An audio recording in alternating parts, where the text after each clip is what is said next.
अस्सलाम वालेकुम दोस्तों, कैसे हो? मुझे उम्मीद है कि आप सब सही होंगे। आज जो हम बात करने वाले हैं, कुवैत से बहुत बड़ी खबरें निकल के आ रही हैं। 24 घंटे के अंदर कुवैत पर कितने हमले किए गए और अभी तक कुवैत पर कितने हमले किए गए, उसके हवाले से बात करेंगे। गिरफ्तारी, जलेब के अंदर बहुत बड़ा चेकिंग चल रहा है, उसके हवाले से बात करेंगे। सैकड़ों लोगों को गिरफ्तार किया गया और लोगों के ऊपर जुर्माने लगे, लोगों को डिपोर्ट करने की तैयारी चल रही है। एयरपोर्ट के हवाले से बात करेंगे और जो लोग फ़्लाइट लेने वाले हैं उसके हवाले से। मतलब छोटी बड़ी बहुत सारी खबरें हैं और हर तरह की खबर है आपके काम आने वाली है। वीडियो को शुरू से लेकर आखिर तक ज़रूर देखें ताकि आपको जानकारी हो जाए और आप कहीं भी रहते हैं कुवैत के अंदर आप परेशान ना होएं। चैनल को आप पहली बार देख रहे हैं, सब्सक्राइब करें, जितना हो सके वीडियो को शेयर कर दें, कमेंट बॉक्स में अपनी राय बताएं वीडियो कहाँ से देख पा रहे हैं ताकि हमें मालूम पड़े कि आप वीडियो कहाँ से देख पा रहे हैं। सबसे पहले खबर की तरफ बढ़ते हैं। जो बड़ी खबर आ रही है निकल के कुवैत से, जैसे कि आपको मालूम है ईरान, इसराइल और अमेरिका के बीच में जो युद्ध शुरू है और लड़ाई चल रही है, उससे काफ़ी ज़्यादा जो पड़ोसी कंट्रियां हैं ईरान के, उन पर हमले किए जा रहे हैं और उसका रीज़न मैं आपको कई सारी वीडियो में बता चुका हूं।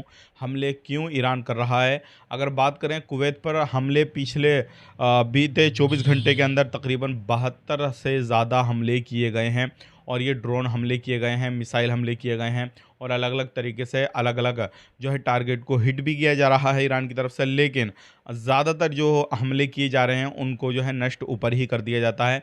तो यहाँ पर प्रवासियों से कहा गया है, कुवैत गवर्नमेंट का कहना ये है कि अगर आपको कहीं पर भी सायरन की आवाज़ सुनाई देती है या फिर कोई भी धमाके की आवाज़ सुनाई देती है तो आपने घबराने की ज़रूरत नहीं है। आप अपने सुरक्षित जगह को जो है तलाश करें और वहाँ पर जाकर छुप जाएं। आपके लिए बेहतर यही रहेगा, क्योंकि जो नष्ट किया जाता है और जो मलबा गिरता है मिसाइल का, तो उसकी आवाज़ होती है और इससे किसी भी तरीके से ज़्यादातर नुकसान नहीं हो रहा है। और उन मिसाइलों को जहाँ पर रेगिस्तान एरिया हैं, जहाँ पर आबादी नहीं है, वहाँ पर ही नष्ट कर दिया जाता है। तो आप क्या कहना चाहेंगे इसके बारे में? आपके एरिया में आवाज़ आई या नहीं आई? सायरन एक्टिवेट हुआ या नहीं हुआ? कुवैत में अगर आप रहते हैं तो कमेंट करके ज़रूर बताइएगा। और यहाँ पर अगर बात करते हैं तो अब तलक जब से ये युद्ध चला है, जैसे कि आपको मालूम है पीछे 40 दिन तक चला था, अभी वापस से शुरू हो चुका है। अब तलक तकरीबन 900 से ज़्यादा हमले जो है कुवैत के ऊपर हो चुके हैं।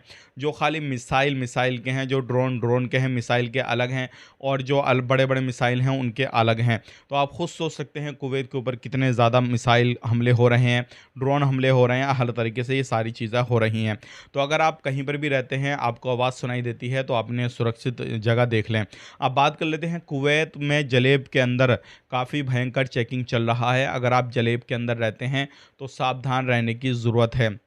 और ये अलग-अलग मिनिस्ट्रियों की जो टीमें हैं, चाहे वो किसी भी तरीके की टीम है, वो ज़्यादातर जलेब को टारगेट की हुई है और जलेब के अंदर चेकिंग चल रहा है। जो लोग इल्लीगल तरीके से रहते हैं उनको तो पकड़ा ही जा रहा है, लेकिन जो लीगल तरीके से रहते हैं, अगर उनकी बिल्डिंग ख़राब है, सेफ्टी नहीं है या फिर कोई और मसला है, साफ़-सफ़ाई का ख़्याल नहीं रखते हैं, कोई वैसी परेशानियाँ हैं, तो उनको भी अलग जगहों पे शिफ्ट किया जा रहा है। जो बिल्डिंगें खंडर हो चुकी हैं, तो उन बिल्डिंगों को वार्निंग दी जा रही है। जलेब के अंदर तकरीबन जो है वॉयलेशन दर्ज हुए हैं। वॉयलेशन जो दर्ज हुए हैं जलेब के अंदर, 315 वॉयलेशन दर्ज किए गए हैं और ये सभी तरीके के हैं। अगर आप लोग जलेब के अंदर रहते हैं तो आप कोई भी काम-काज कर रहे हैं, वहाँ पे रहते हैं, अपनी कंपनी में काम करते हैं, कोई मसला नहीं है। लेकिन अगर आपको कोई भी परेशानी है किसी भी तरीके से, तो फिर आपको वहाँ पे रहने नहीं दिया जाएगा। बात कर लेते हैं यहाँ पर काफ़ी ज़्यादा लोगों के एड्रेस हटा दिए गए हैं और जो लोगों के एड्रेस जलेब के थे, अब उनको दूसरी जगह शिफ्ट किया गया है, तो उनके एड्रेस हटाए गए हैं। आप अपने एड्रेस को ज़रूर चेक करें अगर आप वहाँ से हटे हैं। और यहाँ पर बताया जा रहा है मिनिस्ट्री की तरफ से कि अब बहुत सारे लोग ऐसे हैं, उनको एड्रेस 1 महीने का टाइम दिया जाता है, एड्रेस अपडेट कराना होगा। अगर 1 महीने के अंदर अपडेट नहीं कराते हैं तो फिर अगले महीने उन पर फ़ाइन लग जाएगा 100 दिनार का।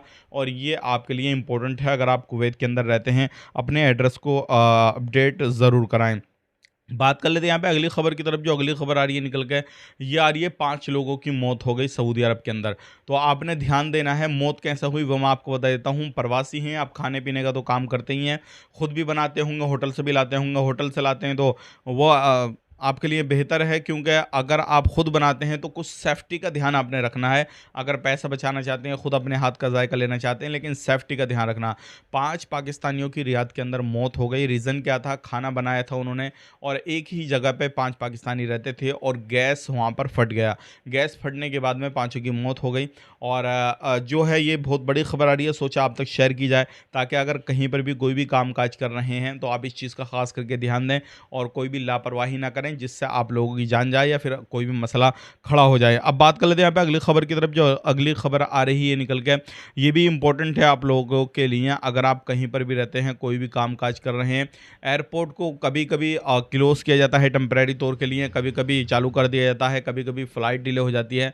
तो अगर आप फ़्लाइट लेने वाले हैं, कुवैत से सफ़र करने वाले हैं, जाने वाले हैं, या फिर छुट्टी आने वाले हैं, या फिर कुवैत में जाने वाले हैं, तो अपनी फ़्लाइट को ज़रूर चेक करें। कहीं ऐसा ना हो आप एयरपोर्ट पे पहुँचे और आपकी फ़्लाइट जो है वो कैंसिल हो जाए या फिर रद्द हो जाए, या फिर टाइम उसको काफ़ी समय तक जो है वहाँ पे उसको होल्ड करके रखा जाए। तो इस चीज़ का आपने ख़ास करके ध्यान देना है।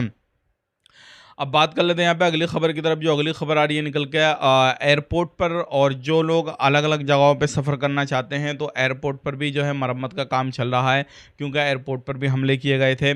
और कुवैत में अगर आप रहते हैं तो जो बिजली विभाग होता है, जहाँ से बिजली बनाई जाती है, कुवैत में जो है पावर प्लांट पर भी हमले किए गए हैं पिछले 24 घंटे के अंदर। तो कुछ इलाकों में बिजली भी नहीं आई है। आपके इलाके में बिजली आई है, नहीं आई है, कमेंट करके ज़रूर बताइएगा, क्योंकि बिजली भी गुल हो चुकी है और बहुत सारे लोगों को परेशानी हो रही है। अब बात कर लेते हैं यहाँ पे, ईरान के ऊपर भी हमले किए जा रहे हैं। ऐसा नहीं है कि ईरान ही हमले कर रहा है, ईरान के ऊपर उसके 90% ज़्यादा किए जा रहे हैं जितने ईरान कर रहा है। अभी ईरान के ऊपर हमले किए जा रहे हैं तो ईरान में जो है उन जगहों को टारगेट किया जा रहा है जो अमेरिका की तरफ से, इजराइल की तरफ से, जहाँ पर पब्लिक रहती है, जहाँ पर आबादी है, और यहाँ पर बहुत सारे लोगों को मरने की खबर आ रही है। और जो ईरान है वो उन जगहों को टारगेट कर रहा है जहाँ पर आर्मी रहती है अमेरिका की, जहाँ से ईरान को टारगेट किया जाता है। जो पड़ोसी देश मदद कर रहे हैं, ईरान उन पर हमले कर रहा है। तो आपका क्या कहना है इस चीज़ के बारे में? कमेंट करके ज़रूर बताइएगा। वीडियो कहाँ से देख रहे हैं वो भी बताइएगा। अब एक भाई ने सवाल किया था, उसके हवाले से हम बात कर लें।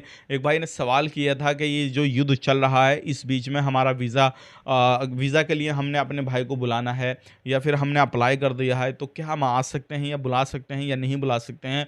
तो मैं आपको बताना चाहूँगा, युद्ध से कोई मसला नहीं है। अगर आपने वीज़ा के लिए अप्लाई किया है, एम्बेसी चालू है, आप आराम से वीज़ा निकलवा के अपने भाई बंधु को, किसको भी बुलाना चाहते हैं तो कुवैत के अंदर बुला सकते हैं।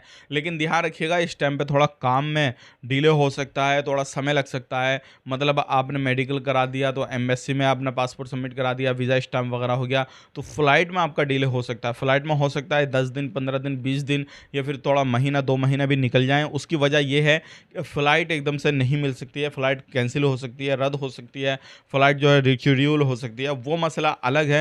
लेकिन आप बुला सकते हैं, इसमें कोई भी परेशानी नहीं है। वीडियो देखने के लिए बहुत-बहुत शुक्रिया। कहाँ से वीडियो देख रहे हैं कमेंट करें। हमारे साथ में जुड़े रहिएगा, इसी तरीके से हमें सपोर्ट करते रहिएगा। मिलेंगे नेक्स्ट वीडियो में, तब तक के लिए आप अपना ख्याल रखें, अपने फैमिली वालों का ख्याल रखें। Take care, bye bye.